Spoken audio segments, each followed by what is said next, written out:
पदाधिकाऱ्यांच्या सेवेसाठी नव्या इनोव्हा क्रिस्टा गाड्या खरेदी करण्याचा प्रस्ताव महापालिका प्रशासनाने तयार केलाय। जानेवारीत स्कॉर्पिओ गाड्या खरेदी करण्यात आल्या होत्या, मात्र त्या प्रवासासाठी सोयीच्या नसल्याची तक्रार करण्यात आली। सभागृह नेते, विरोधी पक्षनेते, उपमहापौर आणि वैधानिक समिती अध्यक्षांसाठी नव्या गाड्यांची मागणी करण्यात आली असून प्रस्ताव लवकरच महापालिका आयुक्त अश्विनी भिडे यांच्याकडे मंजुरीसाठी पाठवला जाणार आहे अशी माहिती आहे।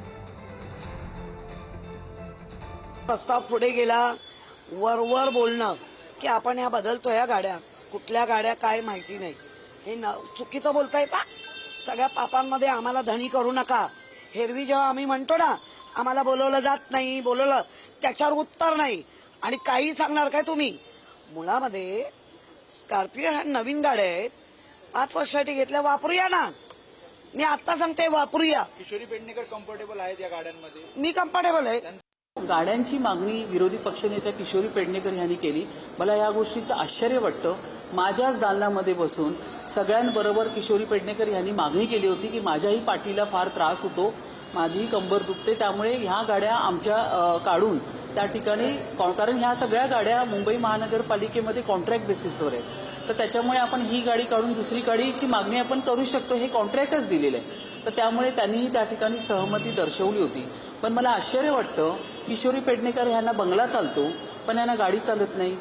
मुंबईकर आपला जीव मुठीत धरून दररोजचा प्रवास करत असतात, मात्र मुंबई महानगरपालिकेतले जे अधिकारी आहेत किंवा जे सत्ताधारी नेते आहेत त्यांना मात्र महागड्या गाड्या हव्यात। सध्या मी जिथे उभी आहे ती मुंबई महानगरपालिकेच्या विरोधी पक्षनेत्यांची ही जी गाडी आहे ती स्कॉर्पिओची गाडी आहे। आपण पाहतोय मुंबई महानगरपालिकेमध्ये विरोधी पक्षनेता असेल किंवा सभागृह नेते जे आहेत त्यांना या गाड्या दिल्या जातात, स्थायी समिती अध्यक्ष असतील त्यांना देखील ही गाडी दिली जाते।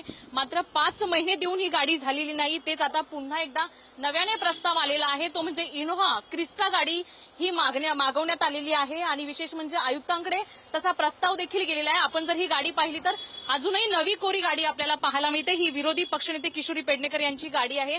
आपण जर गाडी आतमधून पाहिली तर पूर्ण नवी कोरी ही गाडी आपल्याला पाहायला मिळते। मात्र सत्ताधारी जे आहेत, गणेश खणकर असतील किंवा इतर जे गटनेते आहेत, त्यांचं म्हणणं आहे की ही गाडी आम्हाला पॉसिबल होत नाही बसण्यासाठी, पाठदुखी होते किंवा इतर जे त्रास आहेत, प्रवास करत असताना मुंबईमध्ये अनेक वेगवेगळ्या अडचणींचा सामना करावा लागतो, त्यासाठी इनोव्हा गाडीची मागणी करण्यात आलेली आहे।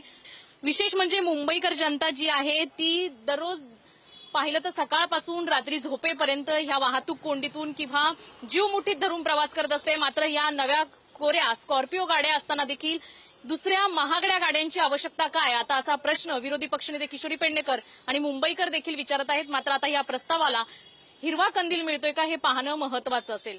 कॅमेरामॅन नागेशसह शिल्पा नरवडे, पुढारी न्यूज, मुंबई। मुंबई महापालिकेतल्या शिंदेच्या शिवसेनेचे गटनेते अमेय घोले यांनी नव्या कार खरेदीच्या मुद्द्यावर बचतीची भूमिका घेतली आहे। मुंबईकरांचा पैसा वाचवला पाहिजे असं ते म्हणतात।